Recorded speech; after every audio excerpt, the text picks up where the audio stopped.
started taking my nails off. For you guys who know, I love to get my nails done. So these are my real nails, but I'm about to take this off because I need to be able to do this, my hair, y'all. And I want to be able to braid my hair, and I can't quite braid my hair with these on. And I can't braid my son's hair the way that he wants it to be braided. So I am going to take my false nails off, and I'm going to actually cut down my real nails. So as y'all can see, this is my real nails. I broke this one. I broke this trying to get it off. And this is the reason why I'm taking it off, because I hit my nail, and it took dang near half of my nail off. So it hurts pretty bad, and I still got like a little piece on here. So guys, bear with me as I go ahead and get these nails off of me. So actually, I'm gonna move my camera this way, guys, because it's actually nice out here. Let's see, give you guys like a better view, so you guys can see what I'm doing. So this is my real nail, my fake nail, my real nail that broke. So I'm about to use this knife, y'all, because I don't have time to soak it off, which I could do, but I ain't trying to do that. You feel what I'm saying? I ain't trying to do that because that just takes too much time. And like I said, your girl got stuff to do. So the goal is to start braiding my hair. So this is how I take off. Oh, wait. Hold on. Not show too much. But cover my thighs up. So y'all won't be trying to say I'm trying to, show y'all some peaches and cream. All right, there we go. Okay, guys, so this is my real nail, and I'm about to use this knife to try to get it off. So this is just basically what I do, y'all, because soaking it would take too long. So literally, usually I start at the bottom, just like this. I find me a little opening, and I stick it in here. Don't do this at home if you're not 18. Matter of fact, if you've never done this before, I would suggest you not do it. You have to be kind of a professional with this, and because this can go bad so quickly. Like, this can go bad really quickly, y'all. And as you can see, when I was trying to get this off, I broke that nail. And this nail, as y'all can see, the nails need to come off because my nails is kind of yellowish. And yeah, so I still got a whole hand to do. But this is all I do. I literally go right underneath the hair, the nail. And then y'all see how I got it on the side? I just come up on the side like I'm gutting a fish. You ever been fishing and you had a gut of fish and you got to come up, at an angle? So yeah, but be very careful because, and I'm trying to take my time because I just don't want my nail to break the way this one did, because I do want to cut my nails down some and just, I don't know how short I want my nails, because and next week I am going to go get them redone, but I want to get just my real nails encased in acrylic. And I just broke it.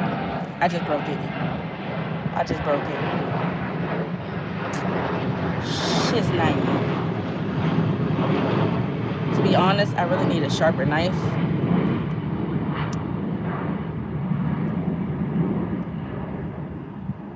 But I don't have, dang on it. So this one is just not raising at all. So this nail's gonna get broken, y'all. And I'm just gonna keep moving up the nail like this. But if you guys have ever had to soak your nails off, it takes hours to soak your nails off. And I just really just ripped it again. I felt it.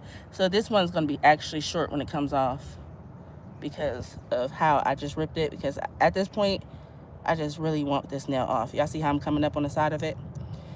So usually when you come up on the side of it like this, you go slow if you want to keep your length of your nails and not damage it the way that I did. Oh man, look. Y'all see? And I broke it.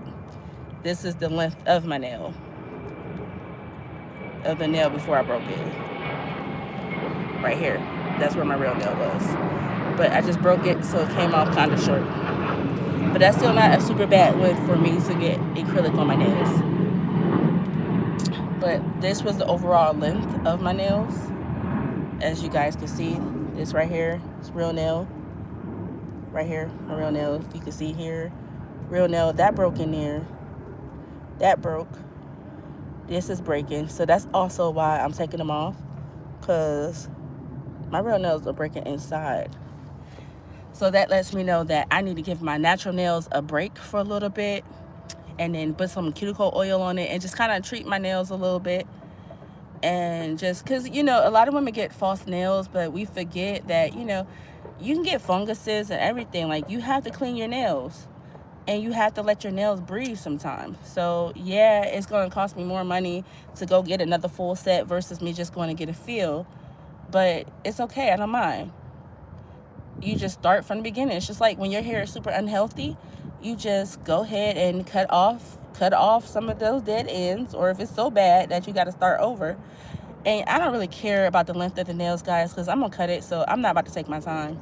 But I do want these off. But like I said, sitting in acetone is going to be hours. I got stuff to do today, so I'm trying to rush through this, guys. Y'all see me wearing this wave cap, man? I'm a Laura D. I can't be out here looking like a dude. I need to be able to braid my hair. I want to braid my hair because I feel well enough to get back to the gym. And I just want to have some braids in. Like, I just want to throw my hair up in a ponytail or throw it up to the back and just go in there and get my gym workouts done, or just get on here and do content. And I can't just get on here and do content and my hair is not ready. And, you know, I don't want to have to throw on a wig all the time. Plus, you know, y'all done seen the same 4 wigs I got. Your girl need to invest in more wigs. You know what I'm saying? Like, I got to give y'all more looks. So until I can afford to get more wigs and give y'all more looks, because I'm on a budget, y'all, wear some braids. Plus, I'm going to grow my hair out healthier. Plus, I got to braid my son's hair because, you know, it's that time, because he's been wearing his hair in a little nappy ponytail, and he likes to have his braids styled. Y'all see that coming off? Look. Ah! And it broke. It totally broke. But this was the real nail. Hold on, let's see if I can get it out while it's still on there.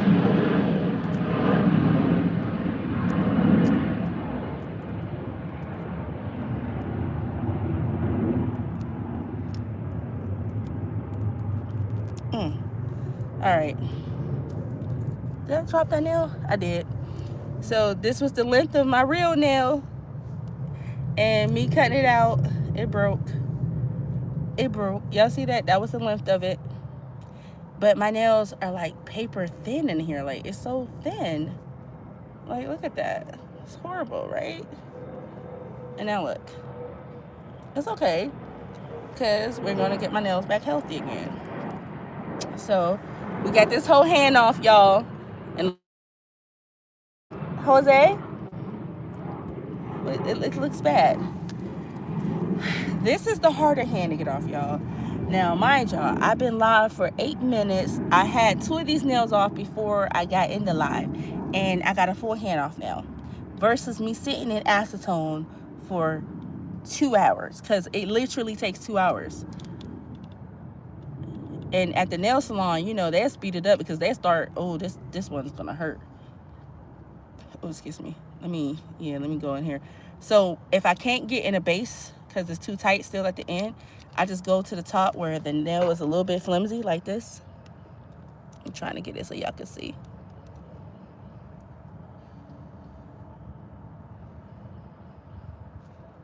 And just, yeah, just kind of slowly push your way down in there, because you can puncture your nail if you move too fast with this.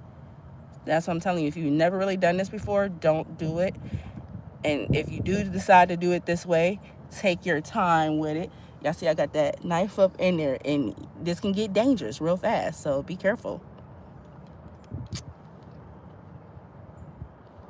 And I'm just going to take my time. and make sure that the knife is pressed up against the acrylic nail. And when I feel it start to hurt a little bit, I'm going to back out, because that means I'm about to do some damage. And I'm going to come on this side and do the same thing. But I'm going to go slower on this side, because I can actually see where it's starting to lift, because it starts to change color in the nail. And that means that the bond, there's no bond right there. Now let me flip this around. That was the dull part of the knife. Just now I want to move it to this side very slowly, guys. Very slowly. Very slow. Because I do not want y'all to get hurt. I've been doing this since I was a teenager. Because in the 90s, bro, ain't nobody tell you about no acetone to go soak your nails off. We just popped that milk off with a butter knife. Yo, we did that. We used to open cans with this, bro. We ain't had no can opener. And that was like when I went to my mom's side of the family. Y'all ain't gonna lie. They taught me, my mom's side of the family taught me a lot of pioneer stuff. Like, they taught me how to survive, bro. That's the one thing about having a diverse background and coming from having it to not having it, you learn a lot. So I be telling people, like, it's so important for you to struggle once in your life. Because when you struggle once in your life, bro, you're going to learn some stuff. You're going to be in survival mode. It is so important to understand how to survive when the cards are not laying the way that you want them to lay. And I could say that I learned how to make struggle meals. I learned how to make survival meals. And I'm just going to use this nail right here, y'all, just to push through some more, because like I said, I'm using the knife and it started hurting right here. So I'm gonna use this long nail that I got and go right down in there. Just like, hold on. Go right down in there. Y'all see it? It's down in there. And just kind of gently lift it up some. Watch how it pops off, y'all. These birds is tripping. And these birds are not scared out here. They ain't never scared. Alright.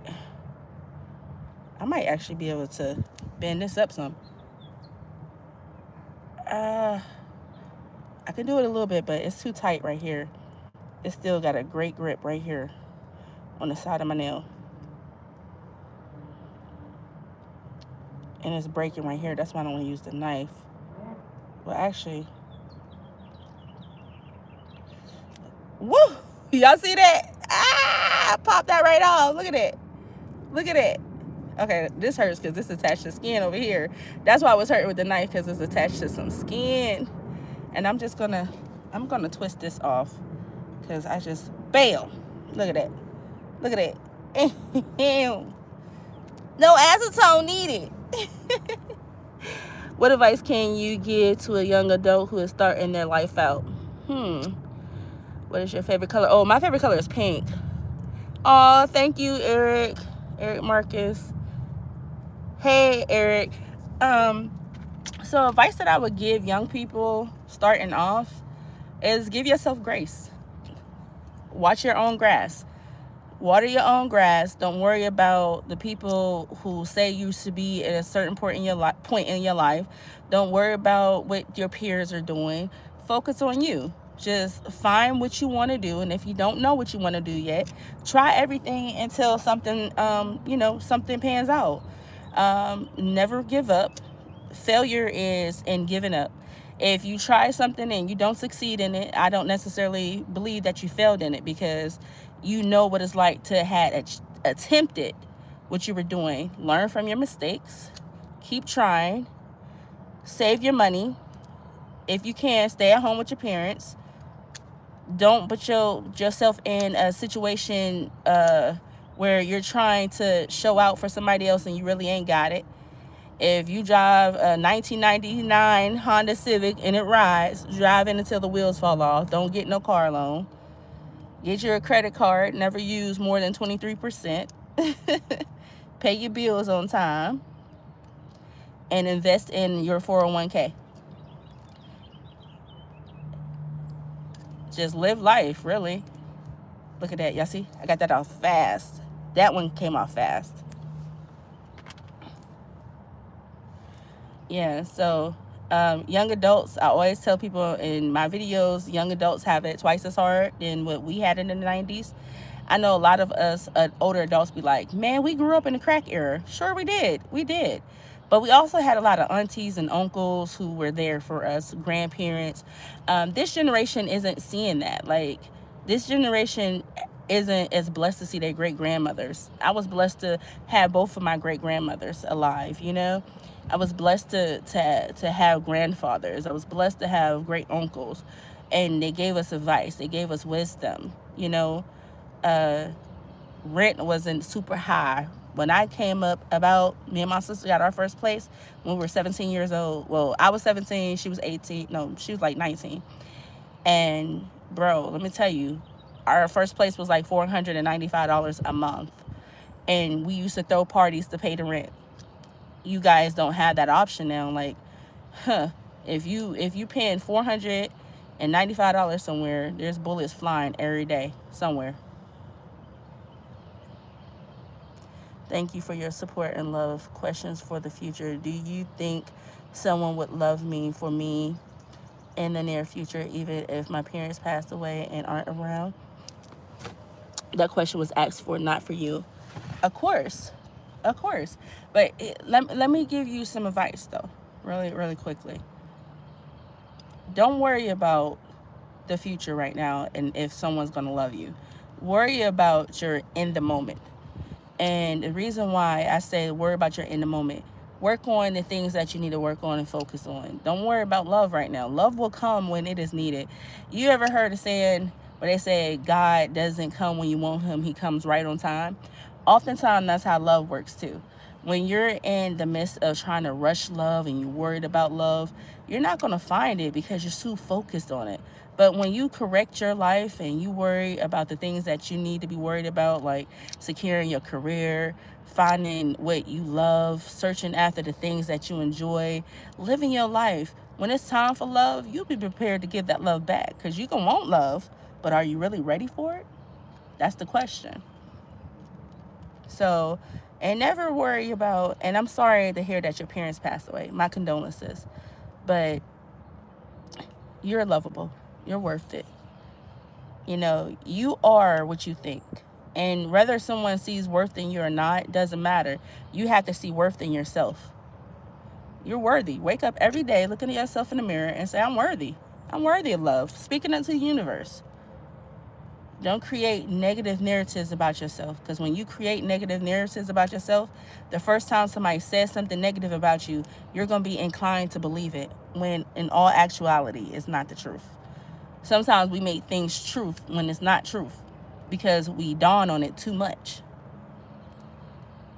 We worry about it too much.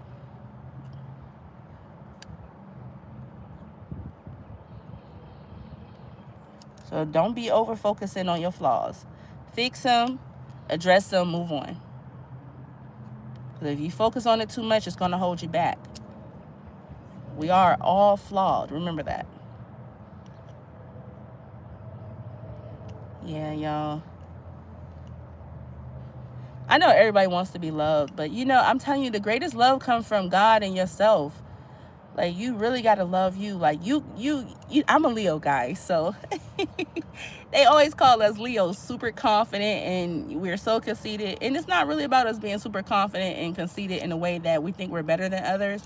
We just know that the opinions of others will never matter, because I think that most Leos understand that everyone's going to have something to say about you. Everyone is going to view you differently. Like, there's not going to be one person who sees me in one light. Like, one of you guys might be like, oh my goodness, Allure is so alluring. And then there might be somebody else who be like, I can't stand that girl. She get on my nerves. She always talking positive. And this one took me a little bit longer, y'all. But I don't care about that, because Allure know who Allure is. Allure focus on the positive of Allure. I know that my goal is to always be encouraging to others. And I know there's a lot of people who don't like positive people. And I'm okay with that. I know everyone's not going to get on my channel and subscribe. I know everyone's not going to get on my channel and like what I'm doing. And I'm okay with that. So that's what you guys have to be. You have to be okay with who you are, what you're doing, and how you're living your life. You can't worry about what the next person thinks, because everyone's going to always have a different opinion, and you can't please everybody, especially not in the age of social media. I just get on here and do what I do, and I try to do my best. I try to be good to people. I try to be fair to people. I try to be encouraging, because I know that's what saved my life, was people seeing the best in me when I was young. And that also helped me through a lot of hard times, was people speaking life into me. You know I say sometimes don't care what people believe about you or listen to what they say, but sometimes, you take the negative with the bad sometimes. I mean, the negative with the positives. And sometimes the negative, is just something to tear you down. Throw it out. But if that negative is, hey, Lord, you know what? You be fighting too much. And if I know that's part of my truth, I'm going to recognize that. That's what I mean. Like, I know that's a part of my truth, and I'm going to have to fix that. But if someone just said, Lord, you just fat, I don't give a crap about what they say about my weight, bro. Bye. Now part of me could be like, you know what, Lord, you are kind of fat. Maybe I should get healthy. But for the most part, I'm going to have to choose that. I'm not going to let somebody else just, tear me down, and I'm just going to be, oh, poor me, I'm just so fat. No, hell no, hell nah, hell nah, hell nah, hell nah. I'm going to fix what I can fix, and the rest ain't my business. You feel what I'm saying? Because a lot of people in this world like to project. Y'all, I'm almost done. Okay, 21 minutes at this. I take 21 minutes versus an hour any day. You feel me? Any day. Yeah, but guys, you guys speak life into yourself. Like, everybody just have an opinion about everything nowadays, and just because you have an opinion about something doesn't mean that it's right. Doesn't mean that it's wrong. It just means that everybody just got some stuff to say. Choose which you want to take and listen to and not listen to. That's how that goes. Now, there's a difference. Some people get it twisted. There's a difference in constructive criticism. I'm okay with constructive criticism. You know why? Constructive criticism helps you to be a better person. It helps you to get to that path that you're aiming at, but you're not quite hitting the target yet, Oh, you are so sweet. Your advice is so powerful, and I would carry that with me. I appreciate you in explaining and understanding without having to judge from anyone. Judge from any side of the fence. Blessings to you. Blessings to you too, my love. Blessings to you too. And thank you for that. I appreciate that. See, that right there, that's encouraging to me. That keeps me motivated to stand in my truth and be who I am. A lot of people tell me, like, Laura, got this one off. Your YouTube page would do so much better. That it broke some. That was like, your YouTube page would do so much better if you keep talking, politics and negativity. And I was like, I know it would do good because a lot of people like negative things, but I was like, no, I can't do that. My YouTube's going to grow. It's probably going to grow slow, and I'm okay with that. I'm going to go at the pace that it is designed for me. And I want to get that positive energy out to the people who need it. And, if I stay at 1,000 followers or subscribers, I'm okay with that too. Because my message is getting to the people who need it. And, I get that there is a quick growth in being negative, And now sometimes, y'all know I talk about some juicy tea, but I'm not about to get on here and just rag on people every day, and I ain't doing that, bro. That ain't for me. That's not, like, I just feel like that's not what God aligned my life for. That's not what God saved me for, I just feel like I just want to let people know there's alternatives out there to negativity. I used to be a person who was always in negativity, and that dang near took me under, y'all. It dang near took me under, and I had to realize, like, my life was saved through the change of thought process. Like, just thought processing, but thought process. Like, my thought process, ooh, got that off, y'all. Yay, look at that. And then I'm going to go cut all of this down, y'all. because I got to braid some hair. And that's crazy how long my nails were to me taking them off, and they was breaking. And they all toe up, y'all. But it's okay, because I'm going to get it redone next week. But I just know where God brought me from. And I know where I'm trying to go. And you know, I'm not positive all the time, guys. I'm gonna act like I'm just the Dalai Lama or somebody like that, because y'all know I be on here cussing and fussing sometimes. But for the most part, I'm not gonna antagonize nobody's life to come up. You know what I mean? I just really believe that when I was young, I've always been into church. I come from a really religious family, so growing up, I always wanted God to use me. I will never forget, guys, I was sitting in juvenile hall. I first got saved in juvenile hall, which is so crazy. But I'll never forget this dream that I was having.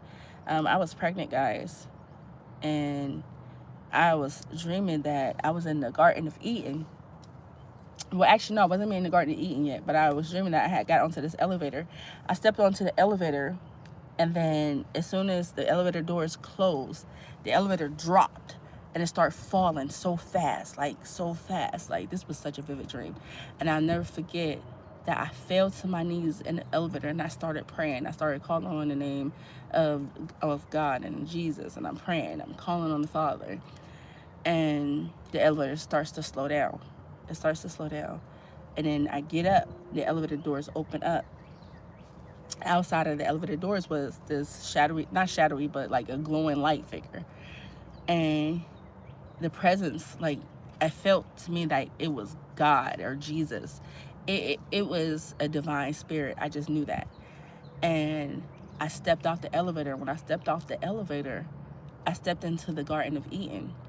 And then I looked around. It was just so beautiful, and it was so peaceful. It was so it was just like, it was this calming spirit that came over me. And I had woke up. I don't remember the rest of the dream, guys, but I woke up.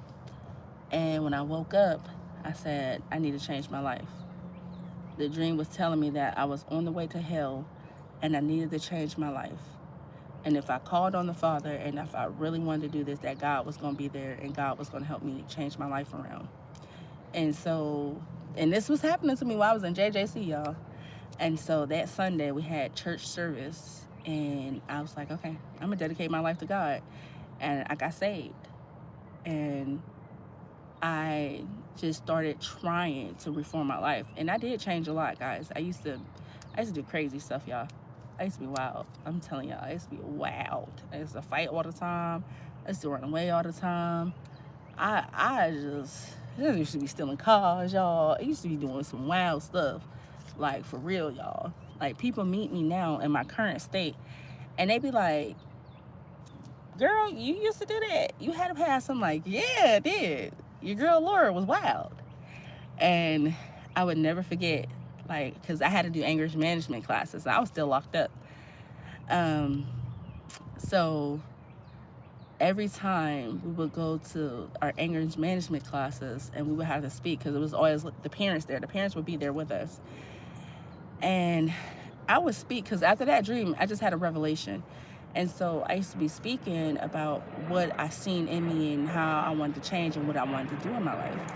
And I remember our last class where we was graduating, and we had to leave, and they made us just really kind of, thank the judge, because the judge was really kind to all of us. And I will never forget, I'm standing there with my aunt, and these parents, they all walked up to me, and they was like, I never forget this, guys. They was like, you're gonna do great things in life. That's like, keep your head up. This isn't it for you. Your life is gonna change. You are gonna touch people. You are meant to help people. And I remember just men, women, and then after we had left and went upstairs, because I was gonna be released that next week, I remember us going upstairs, and my fellow classmates, well, we were locked up, but so that, not really classmates, but they was like, man, you made me want to be better. And it was like, you're just so positive. And it was just like, I had to tell them, like, I don't know if I'm positive. I just realized that I'm messing up so much, and I'm in here because of me. Like, I can't blame me not having a mom. I can't blame me not having a dad. I can't blame me not feeling love for my actions. Like, in there, I realized, like, a lot of stuff that I was doing, I just kept blaming my mom. I kept blaming my dad because, they weren't there. My aunt and uncle raised me. And I was angry. I was angry, y'all. I was such an angry teen. And I was hurt. And then every time I messed up, I'd be mad at my mom because, my mom did come in my life when I was like 13. And I just be blaming her. I'd be fighting with my mom, arguing with my mom. That's how I ended up in anger management. And I just blame my mom for everything. Like, it's your fault. It's this and this and that. And I had to realize, like, okay, your mama didn't make you steal that car. Your mama didn't make you punch that girl in her face. Your mama did not make you skip school. I just kept trying to place everything on my dad and my mom because they didn't raise me and they gave me up. And yeah, I was angry from that. Now there's some things that played in my life that I have to say that was on them, like the abuse and stuff that I went through and notified them about, and they didn't do nothing about it. I can say that's their fault. But my actions, nah, I have to put that on me because it's a choice. It was a choice for me to actively be a criminal at that time, because that's what I was. I was a criminal, right? Commit crimes as a juvenile, you're a criminal. And I had to realize, like, I can't place everything on my mom. And I had to have a long moment with myself and God. And I had to ask God to help me to forgive my mom for, the hurt that she caused in my life. And then I had to ask God to help me forgive me, because a part of me hated me because I was like, why was I born into this family? I used to ask God, like, why would you let me be born to live like this? Like, I used to ask God that because I was so confused. Like, God, why even create me if I got to struggle like this? Why I gotta be born and I not have any parents? Why my friends got parents? Like, I remember, like, being in elementary school and it'd be like parents-teacher conference, or we had like a science fair, and then my friends be talking about how proud their parents was of them. And then it was so strange to me, like, wait, your parents live together in the same house with you? Like, that was odd for me to hear, because even though my aunt and uncle lived in the house with me, they weren't my parents per se. They weren't my mom and dad. So it was strange for me to see that and hear that, because in my mind, everybody else lived with their aunt and uncle too, or their grandparents, because this is what I was accustomed to. And I remember I used to be so jealous, like, guess their parents love them. And it used to hurt, man. It used to hurt a whole lot. And I just would be like, God, I guess I just wasn't lovable. And then as I got older and then I learned more about my parents' story and my mom's story, more so my mom, I realized the best thing my mom ever did was give me up. That was the best thing my mom ever did. I'm thankful for her for that. Like, I'm thankful. And I love my mama, y'all. That's my right hand. I love my mama. And I am so thankful that my mom gave me up and she gave me a chance. So for some of you guys who be ragging on parents who don't have their kids, or they gave their kids to the system, y'all don't even know, sometimes that is the best place for some of these kids. It gives them a chance. Because if my mama did not give me and my brothers up, me and my little brother, I promise you, I feel like we'd have been more lost than what we were. And we had our aunt and uncle who had their heads on right. They were secure financially. They were church folks. And, they went through some stuff too, I ain't gonna lie. But they educated us. And education is, oh my God, knowledge is power. My aunt and uncle did not sleep on the education. I thought they were nutcases the way they used to make us study. Like, my friends would be outside playing, and I'm at the desk reading the little blue book, mad as heck. Like, I want to go outside and play. I want to be sitting here doing math, But it was the wisdom, the education, and, and I'm going to thank my aunt, too, from my mom's side, because I ended up going to live with her, and she ended up, raising me from there, from my aunt and uncle. And she gave me a lot of knowledge. She taught me the street life. She taught me how to survive the streets. It taught me how to survive. So, like, I had a traditional upbringing with my aunt and uncle where it was suburban life. And I ain't have a clue, y'all. I ain't have a clue about hood life, y'all. I ain't know nothing. I was so wet behind the ears. And I meet my mom's side of the family and my aunt from my mom's side of the family. She schooled me. She got me hip to survive the street life, y'all, because if it wasn't for her, I wouldn't have both street smarts and book smarts. I'd just be book smart. But yeah, y'all. I got these nails off, though. They look horrible. But y'all, I'm about to get in here, go file these down, go to the hair store, get my hair, and this pollen is really bothering me. An attempt to braid my hair. Now,